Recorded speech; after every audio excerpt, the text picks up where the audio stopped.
19 na taon na ang nakalipas ng unang bumati ng Good Morning, ang Good Morning Kuya sa sambayan ng Pilipino.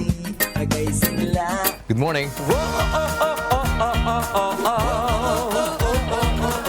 Mula noon, naging bahagi na ito ng umaga ng maraming pamilya.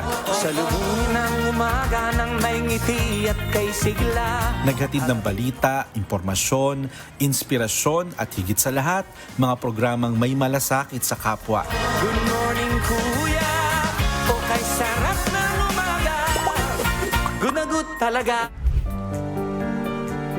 At sa isa sa pinakamahirap na yugto ng ating kasaysayan, ang panahon ng pandemya, nanatiling kasama ng publiko ang Good Morning Kuya. Habang maraming programa ang naapektuhan ng mga limitasyon sa produksyon, ipinagpatuloy nito ang paghahatid ng mahalagang impormasyon at public service sa mga manonood. Hindi mo na kailangan magtinda. Pwede ka na pong magpahinga ng kaunti muna, ha? At kukunin na ni Benedict Galasan yung paninda mo at babayaran niya na din pati yung titinda mo pa mamayang hapon.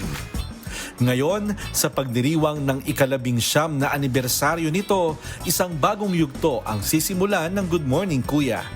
Simula August 3, mas pinalawak ang programa upang higit pang mapalapit sa mga Pilipino. Makakasama na sa Good Morning Kuya ang bagong segment na Serbisyong Kapatiran. Magdadala ito ng mga aktwal na gawaing pagkakawang gawa at public service mula sa iba't ibang komunidad sa buong bansa. Mapapalawak din ang talakayan sa kalusugan sa pagpasok ng 2 doktor bilang bahagi ng programa. Kasama ang isang bagong host na magdadagdag ng sariwang pananaw at makabuluhang usapan sa bawat umaga. Bukod dito, maghahandog ang Good Morning Kuya ng mga bagong segment tungkol sa kalusugan, pamumuhay, kaalaman at mga kwentong nagbibigay ng pag-asa. Kasabay ng pagpapatuloy ng mga serbisyong matagal nang kinagisnan ng mga manonood. 19 na taon ang nagpapatunay na ang Good Morning Kuya ay higit pa sa isang morning show. Isa itong programang patuloy na umuunlad upang makasabay sa pangangailangan ng mga Pilipino, habang nananatiling tapat sa layunin nitong magbigay ng impormasyon at serbisyo.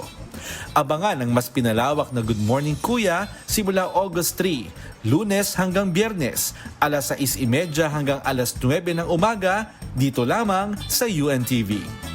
Mon Hokson, UNTV News and Rescue. Diyos ang aming sandigan, serbisyo publiko ang aming pinahahalagahan.